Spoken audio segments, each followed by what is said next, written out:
Hello and welcome back to another episode of Critical Reactions with your host, Bryan. We're going to continue on with this week's theme of me just sharing stuff that I enjoy, that has gotten me through low points in my life, just, I don't know, stuff I'd like to share with y'all. Now, you may have looked at the thumbnail and maybe even the title of this video and thought, All Within My Hands. I don't recognize that Metallica song. Yeah, this is kind of a deep cut on their most maligned album too. This is the album closer to Saint Anger. And if you haven't heard me say it before, and I have certainly said this many times, Saint Anger is my favorite Metallica album. I don't mean to classify that as their best, it's just the one I enjoy most from them. So we are going to check out the album closer here. I suppose, content warning, the trash can drums are definitely on this track. If you're familiar with Saint Anger's production, yeah, this pretty much fits in with everything else on the album. And I don't think I'll be changing anyone's mind on this sound in general, this composition style that they created for this album. I don't think anyone's going to walk away from this video and think, wow, Saint Anger, that's definitely a bit of a, it's been maligned unfairly. No, I don't think anyone's going to think that when we're done, but I hope to give you a new appreciation on this track and maybe give you a mindset or perspective to view the rest of the album through if you decided to check it out again, maybe. Anyways, let's get into this. 2-minute intro is really long for me. All Within My Hands by Metallica.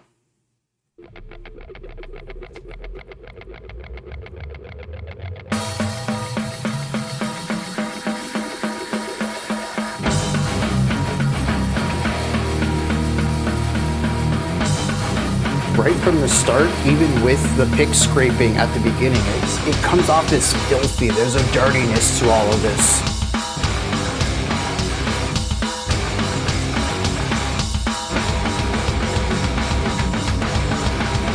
And the guitars and the bass are so loud. You can't really ignore them. They're focused.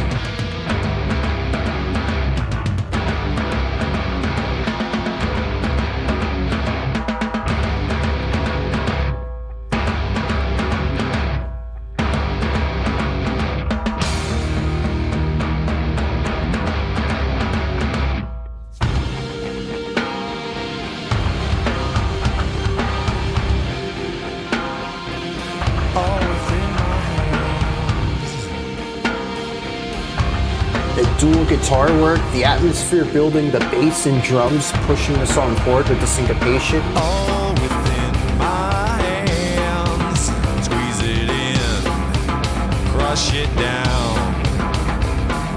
All within my hands, hold it dear, hold it suffocates.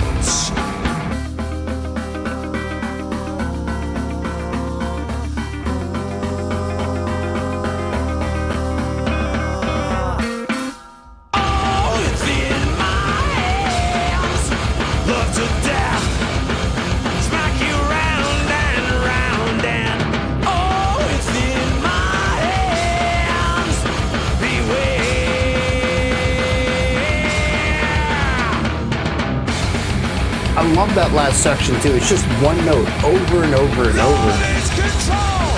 I'll die if I let go. Love is control. I'll die if I let go.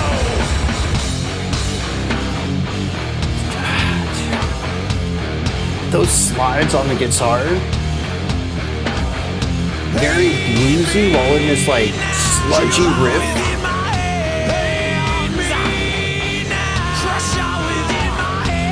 Call and response. Squeeze all within my hands.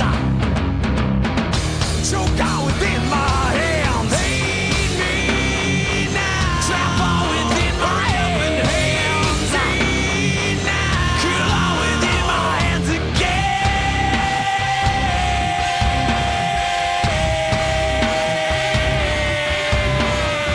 The guitar is kind of trading off sounds, textures.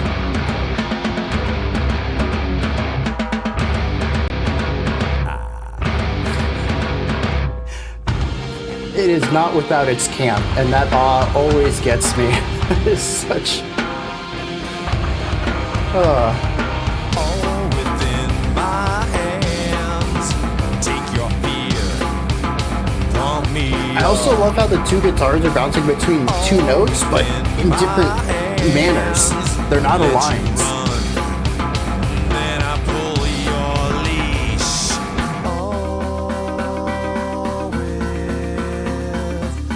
And the drums in the background still intense despite the low energy. All within my hands. Under thumb. Under to myself. All within my hands.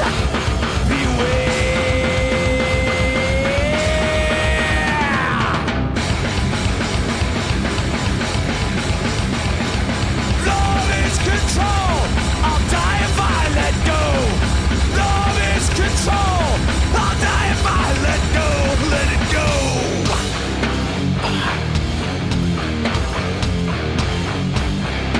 Dude, this chorus is so good. Pain me now. Kill all within my hands. Pain me now. Crush all within my hands. Ooh, squeeze all within my hands. Ooh, I choke within my hands. Pain me now. Trap all within my hands. Ooh, kill all within my hands again. I love the tension in the vocal harmony while we have a pedal tone at the top end of the harmony.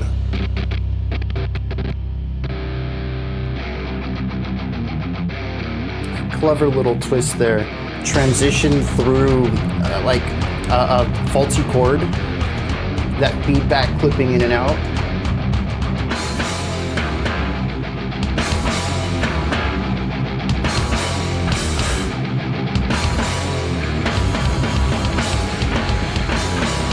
There's just so much momentum to this track, just always going.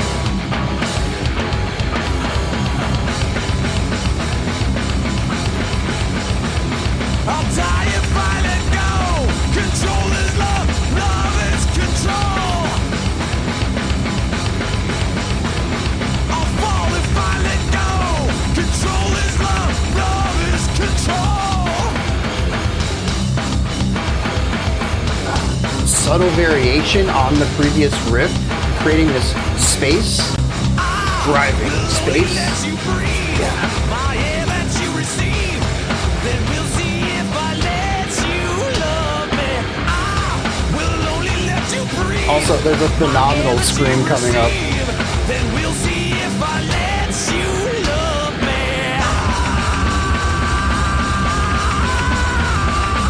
Love is control. I love it. It fits so well, too.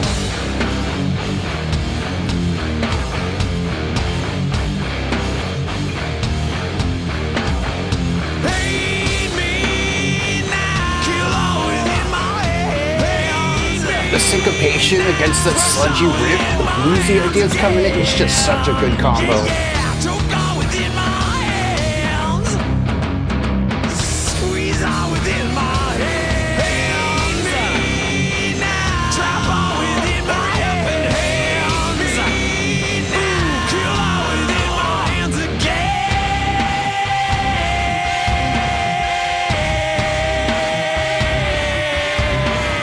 Yeah. It's time for the infamous ending.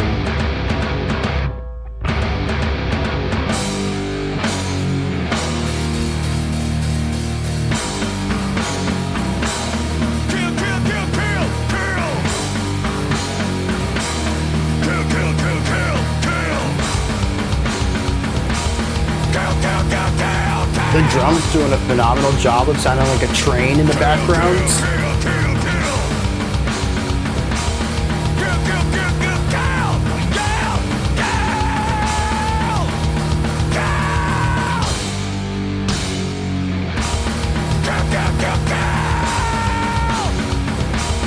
Kill, kill, kill, kill, kill, kill.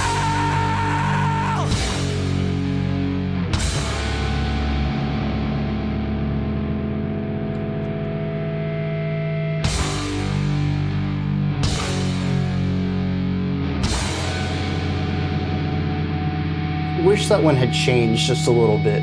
Returning to the same tense dyad.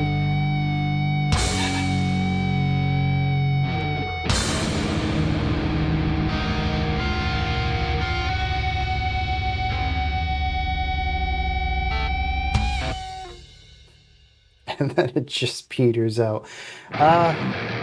All right, dude. We do not need to go to Purify. I mean, Purify is a solid track too, but we're talking about All Within My Hands today. I'm actually kind of curious. How many of you are sitting here and just thinking, yeah, dude, that song's irredeemable. Not great at all. Again, I don't think I'm going to change anyone's mind on this, but I do want to contextualize some of this. I want to try to, if you can't figure out why Metallica made this track, hopefully by the end of this, you can understand the song a little bit better, maybe from, well, I can't say Metallica's perspective. I've never interviewed them. I don't know what kind of process went into making this album. But at least from the connections that I see while listening to it, because this is incredibly cohesive, maybe not the best executed. I still stand by the fact that the chorus is phenomenal. I have tried to find other sludge metal that captures this chorus's energy, and I can't. Actually, this is a really good segue. Let's start with this. The chorus is just great. It's a little bit of that really gritty, fuzzy, large guitars, the smoothness of movement between notes. There's so many effects on the guitars themselves that you really don't hear too much of the picking. And so the notes just kind of blur into one another. And you get this, and it's just like, it's gritty, it's compact. There's a menacing element to it, but also something a little bit somber to it as well. And I really like how this is further alluded to with the they sound like slides to me. They might be bends. It's just a very smooth movement, a half-step movement that to me adds a lot of bluesiness to this. Now, blues chord, blues scale, these do show up in stoner rock, stoner metal quite a bit. I wouldn't say it's synonymous with the style, but I do hear a lot of bluesy ideas showing up in stoner metal. But I think for right here, that the notes already being played have a melancholic weight to them, and adding in this one bluesy idea just exacerbates it. It multiplies it and amplifies it in a way that I think if you just gone straight blues, it wouldn't necessarily have. There's almost a doomy kind of feel to the note choices here, the intervals themselves. But it's so sludgy that it brings all this heaviness down while still having momentum. I find this to be really interesting. I think a lot of it comes from the drums and the bass, who love to do, the bass we get a lot of syncopated ideas out of, and the drummer just doesn't stop. I mean, it's almost a meme how much Lars loves his snare, but this is a very snare-based track. And I know a lot of people complain about the snare, but to me, it almost becomes background noise. It is just this constant, like static texture to the track just because of how often it's played. I think it's easy to just kind of dismiss it as noise, and it becomes a flavor of the song more so than this banging sound that I constantly hear. I agree, it's really high up in the production. You can't ignore that, but at least for me, maybe it's because I've heard the song thousands of times now, but it blends into the background as an aggressive layer to it all. But it also drives the song forward. The guitars are trying to slow things down. It's a heavy weight upon everything, and the drums are just consistent. They're focused. They know where they're going. Keep this in mind. This idea of focused weight is present throughout most of this track. But we have this really sick guitar riff, and like it's kind of bluesy, it's heavy, it's moody, but it's also filthy and grimy. I'm going to talk about that in a second, maybe the next section, because the intro really kicks this idea off well. You have the bass with these cool syncopated lines in the back, creating some extra groove to this. There's a lot of syncopated hits on the vocals as well, and it just creates this, I don't know, there's a smoothness to this. When I listened to this, I don't know how much of it was conveyed in my body language. There's a lot of sharp movements, but also a lot of smooth hip movements, which I don't think it's influencing the upper body too much. So I don't know how much of that came through in the camera, but I mean, it's just like there's a smoothness to it alongside those really chunky, like sharp, what I usually like bring into like headbang parts of my body movement. And it's just this really interesting juxtaposition through smoothness and sharpness of something that feels very aggressive and rigid, but there's also a fluidity to all of it too. And then you have the vocals, and it's just constant dual layer, call and response, but every call and response is held out beyond the point where the call or response is also sung. Normally it would be, one vocal and then the next, but this one sings and before it's done, the other one's come up and this one's still holding a note out while this one's still going. And there's so much overlap between the two of these that we get all these beautiful harmonies in here as well. And of course, all of this culminates into this very jagged da-dun, da-dun, da-dun, da-dun. And then this takes us to the final chord that is incredibly tense. As I mentioned, there is a pedal tone in this, but it's at the top of our chord. It presents a height or a peak that we continue to descend from. Keep that in mind. That's something we're going to touch on when we hit lyrical themes. But there's so much tension here, and you can feel how all of this aggression is directed towards this final moment. And this final moment is a fall from a height, fall from a plateau, whatever. And it almost feels like the guitars want to avoid that. They're pulling things down, they're trying to drag things out, but everything about this song is forward momentum to get to that point. It is just groovy, it's gritty, it's textured, it's atmospheric, the riff pulls you in. And then the vocal harmonies, man, I'm always here for dual vocals. And I don't think we hear it here. I think James does both sets of vocals, but I've seen live videos where I think the bassist, I always forget his name, does the second vocals. But I do know that they made a reimagined version of this a few years back for a Symphony of Metallica concert. And both the bassist and Kirk did harmonized vocals on this track. So I thought that was pretty cool. I thought about doing a compare and contrast between this original and the reimagined, but I don't really want to do that. One, I don't want to tear down the reimagined one. It is a phenomenal arrangement. It really is. It doesn't fit the lyrics though, and I think that really turns me away from it.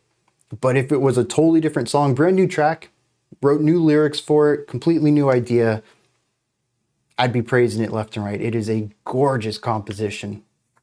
It's just not all within my hands, and I can't even see it from a new perspective of, what if we took this story, these lyrics, and changed the perspective of it? What if we looked at it from a more somber view instead of this aggression? I don't think it works. I think the lyrics need to be changed a little bit for it. So it's a really bad all within my hands interpretation. It is a phenomenal song, and I don't want to tear it down because I know I will. So I'm not doing that comparison. I guess it just did, like a little TLDR. Dang. Anyways, it's solid. Go check it out. I'll put a link to it down in the description box. All right. So that's the chorus. Phenomenal stuff. Absolutely loved it. I'm curious if anyone else does too. Diamond in the Rough style. Maybe none of this album works for you, but this was a sick chorus. You can't deny it. I'd be interested to see if anyone is in that boat. Maybe this is the first time you've heard anything from Saint Anger and you're like, dang, I heard bad things about it, but so far it's pretty good. I enjoyed the song. This guy's breakdowns got me into it. Maybe I'll give it a shot. Let me know about that in the comments too.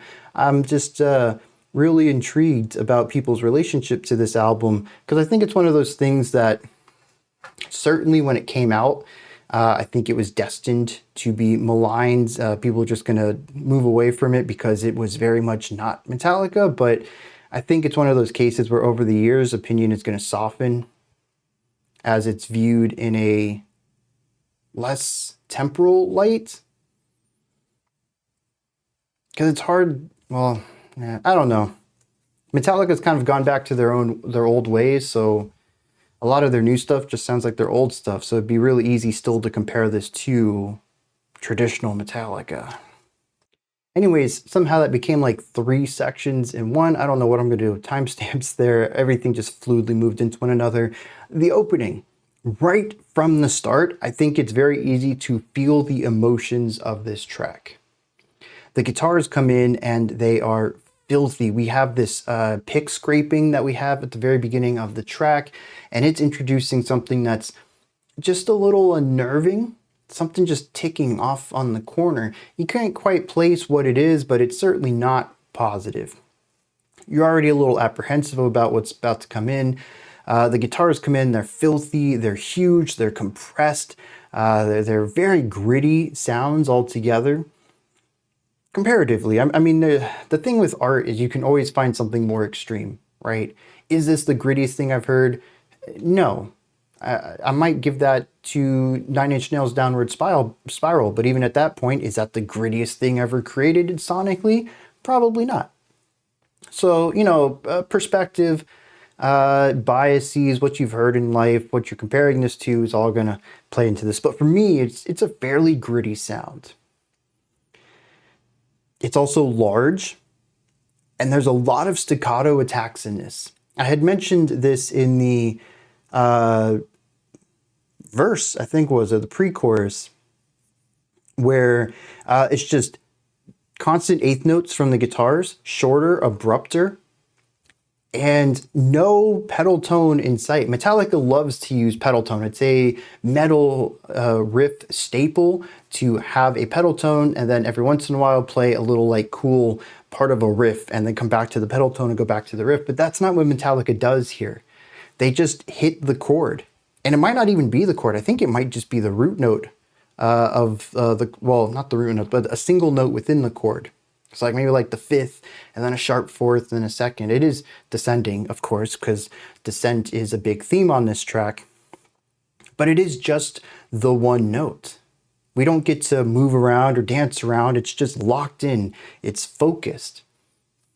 And that focus, which we also see in the drum work throughout this entire track, I think ties into a larger idea that right off the bat, every instrument sounds violent. It is gritty, it is heavy, it is weighty, but there's so much staccato work on here. And when you hear that alongside the weight and size of these instruments, it is not something that feels dexterous. It is not something that feels pleasant or vibrant. A lot of it is just very sharp attacks. And I think attack is the word here. This track feels violent from the start to the end. That gritty, filthy, distorted violence is how I understand this track to be. Now, of course, it isn't always that. Well, before we segue, there is also the sound effects all throughout this track. There's a lot of riffage going on in here. There's more textural harmonic work, like I had mentioned, just kind of playing one note at a time, kind of giving us harmonic information, moving when the chord moves, and no other thing going on in what the guitar or bass are doing.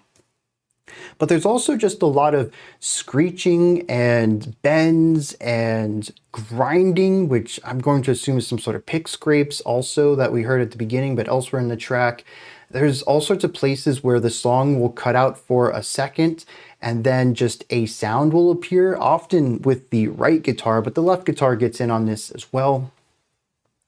It is, once again, just more of this filth, this violence. This isn't a normal song. Metallica has used their instruments texturally before, but more often than not, the guitar work is riff-based. It's focused on melodic ideas. Metallica is actually really good for melodic riffs, and it's one of the things I love best about their wider discography. Just how many riffs are both sick, but also memorable melodies. And we don't really get much of that at all in here. We get the inverse, actually, which is what new metal and alternative metal and even metalcore love to do, is use the instrument as a texture to paint with it rather than use the language of music to create sounds and noise and textures to help build an atmosphere. This is something I don't think I've heard much of from Metallica prior to this. Maybe a couple of ideas, particularly in their rockier side. But when I think back to their thrash metal, I mean, they were riff gods. They didn't need textures and sounds. They used riffs to tell their stories. But I think that they do it phenomenally well here. Is it the best I've ever heard? No, but for a band who's never used it before, I think they picked up on it rather well, and you can actually hear it all throughout this album. It's a very different perspective to writing, and is one of the reasons probably why most metal fans and Metallica fans in general weren't a big fan of this album. It is a totally different genre, and with that comes new ways of speaking. No different than when your favorite, I don't know, metal band makes a pop album or tries an electronic sound. It's not going to work for everyone, but I find it fascinating that they understand the language of this other genre well enough to work within it. And I find it really interesting that bands like King Gizzard and the Lizard Wizard can get away with having a totally different sound every album, and then Metallica fans get mad if Metallica isn't playing Metallica. Two wildly different groups of fans. And I do think that we have lost a very interesting timeline where Metallica experimented more. This was a rough start, but a really great attempt. Execution might not have been great, but the vision was there. And I wish we could have seen Metallica experiment more. Anyways, where were we? Excellent chorus, violence and filth. Far to hit momentum. There is two moments technically in this track where the energy comes down, and it's the whole sound just drops. We have just two notes coming in over here, very light, and then the vocals are all within my, and it's just a very light sound, but the notes that the vocal chooses to work on right here are very tense. We don't really know what's on the other side of this, but it probably isn't good. But what I love is the foreshadowing here. The drums do not stop. Quarter note snare this entire time. It is so noisy, so abrupt, and clashing with everything else. All this energy drops, the layers are gone. We're focusing on lower volume, and the drums are just in the background smashing this snare over and over and over. Now they are produced a little lighter. It almost sounds as if they're pushed into the distance, and I think this really works because, of course, after this moment, the whole band comes in and we kick into the pre-chorus, I think. And, it's big, it's explosive, especially coming out of this small idea. It feels like it came out of nowhere, but the drums were telling us this whole time, dude, this is where we're going. We are bottling up this energy, and while it looks calm and quiet on the surface, there is a storm within waiting to bust out.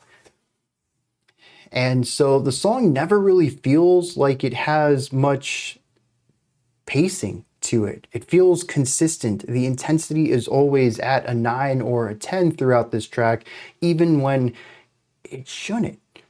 Maybe you didn't even know why you still felt tense in those quiet moments. They felt like they should be soft, they should be low energy, and yet it doesn't really feel that way. And it really is the drums. They're produced in a way to kind of disguise them a little bit, but they're there. And I love that attention to detail, because to me, Metallica isn't necessarily a theme band. I've never watched any behind the scenes on them. I'm not the biggest fan of Metallica. I know most of their big hits, some of their lesser known, but there's tons of deep cuts I'm unaware of.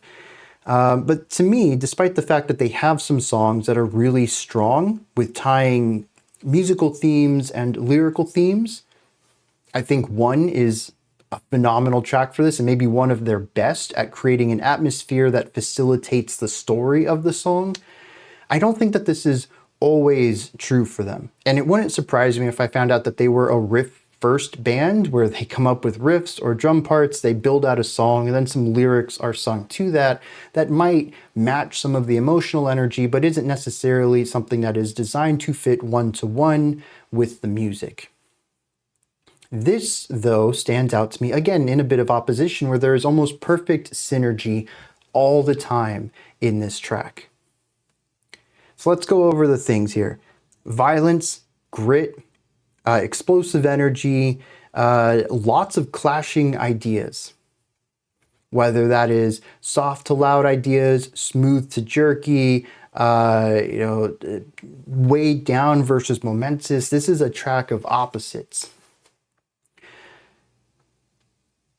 And that takes us to the lyrics. The lyrics are about control, a violent kind of control.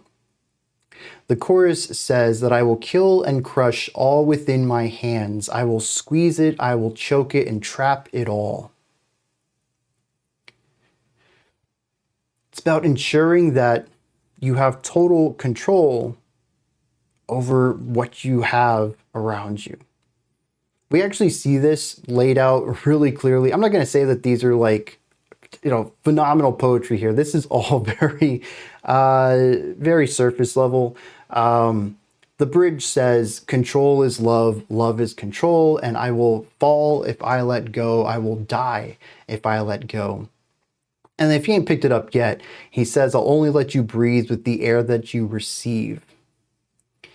It is all about controlling your loved ones. This type of control is violent in nature, maybe not necessarily physically, but emotionally, mentally. To bend your will completely to someone else's is subversive. It is a destruction of free will. To serve for someone else at their whims. It is inherently about breaking someone, and breaking lots of someone's. Although I think in this track in particular, it seems to just be our narrator and one other person. To me, I read this about anyone in his life that is close enough to him, he will try to control. We have the opening verse that says, all within my hands, I will hold it dear. I will hold it until it suffocates. I will love it to death. It is a warped idea of what love is entirely. While it is a fairly juvenile lyrical set, particularly with the final part of the song, which I will touch on in a second, it does absolutely match everything in the music. This is a song about confusing one thing for another and believing so dearly that if you don't have that control, that everything will fall apart, not realizing that you're destroying everything in the process, making it fall apart regardless. You are the progenitor of your own demise. Unfortunately, you're just tearing everyone else down with you. You're breaking them along with yourself. That's the tragedy of this track. The conflict within the song, how there seems to be this mismatch, is both the conflict within, trying to control everything and keep it clean while also destroying it because your control is too tightly gripped, but also the conflict between those that he loves or believes he loves and him. There are these little sounds, particularly the pick scraping at the beginning, but also those really long bends that we hear out of nowhere from the right guitar in the chorus, I believe it is, that to me kind of indicate through pop culture audio signifiers danger. I think right from the start we can tell that whatever the song is, it's going to be dangerous, and of course it is about a dangerous narrator.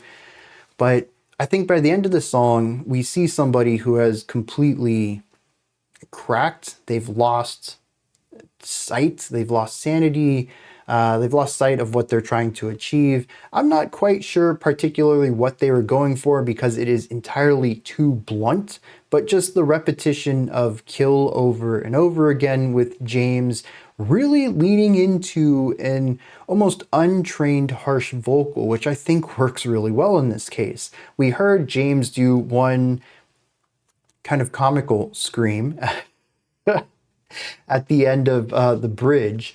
And then we have these wild, unhinged screams here at the end too. It's juvenile.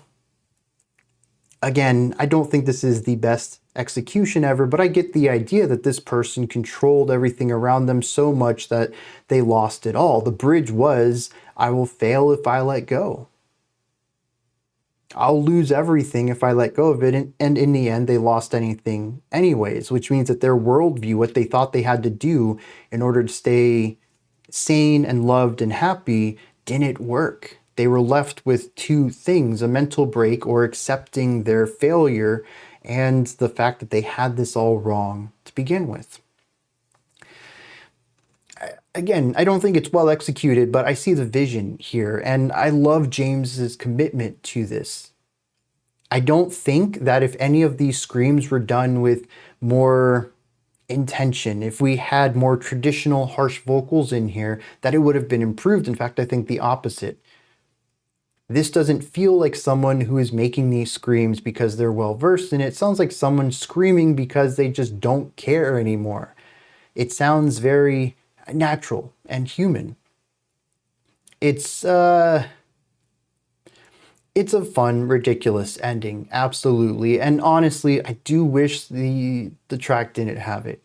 I wish they'd found a different way to explore this narrative bit, that the person had a break with reality after they had lost control through having too much control, the paradox of that, rather than implying it and then going this fairly B-movie horror thing where it's just way over the top and in your face and blunt about it.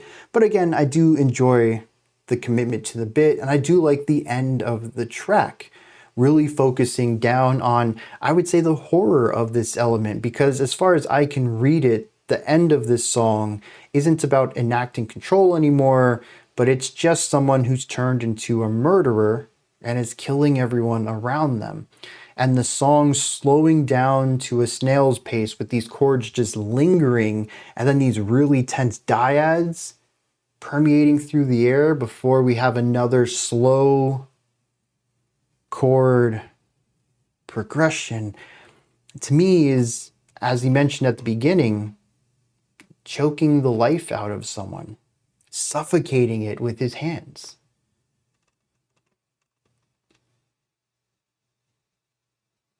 Again, the execution is really not great. I can't defend that at all on this album, and this track, I think, is probably one of the worst as far as vision to execution separation. But I see the vision here, and I think that within the skills they had, they did this well.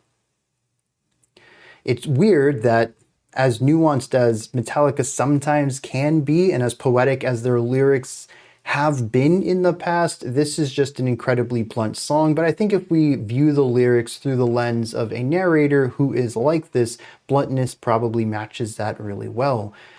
So I find myself kind of torn if this is phenomenally well done performance music or if it's just a decent track that could have been done better. Regardless, it still all comes together to me really well. And that chorus still hits, dude. That is still such a good chorus.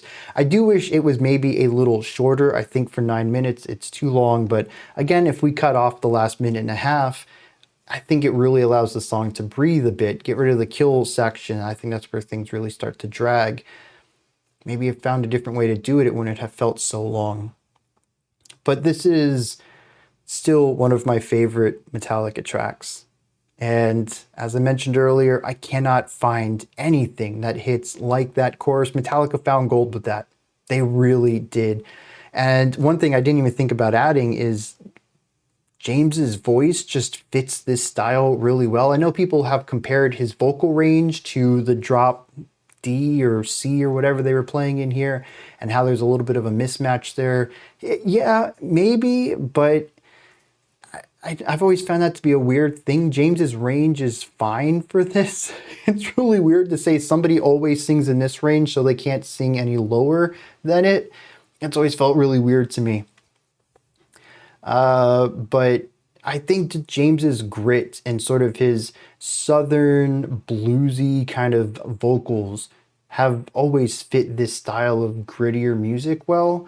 And again, I think it's a shame that he's kind of locked into this thrash metal sound, because Metallica sounds great. The typical stuff, the latest stuff sounds great with his voice on it. But I think it's one of those cases where I really wish a singer had the chance to try other genres. Not even with Metallica, just James Hetfield with, I don't know, doing a feature on some sludge metal band. Let's hear him with Queens of the Stone Age for some stoner. Let's hear him with actually James singing on to go back to King Gizzard and the Lizard Wizard would be phenomenal.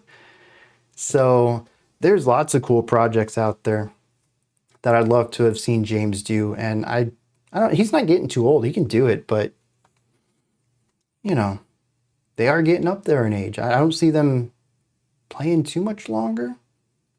Not saying they can't. It's just at a certain point, just call it, dude. It's not like they need the money. Creative outlet, sure. I can appreciate that. As a musician and composer myself, if you've got ideas in your head, you got to get them out. But did y'all listen to 72 Seasons? Is that what it was called? I don't know what the public Discord is on that, but that was not a highlight for me that year. What was that, 2 years ago, 3 years ago? Left no mark on me at all. I just kind of remember being generally whelmed by it. Not great, not bad. Anyways, if anyone knows James Hetfield and wants to get him in touch with me, I have a series of collabs I'd love to see him. Love to see him do. Anyways, just rambling about all within my hand stuff here. Let's wrap this up. These are my thoughts on Metallica's All Within My Hands. I listen to this album like a few times a year, easily. I should say I listen to it in groups. Once I hear the album once, I'm like, dang, it goes on repeat for a few days, honestly. And this is always the song that, the back half of the album, I'd argue, is the best half of the album. It's where all the good ones are.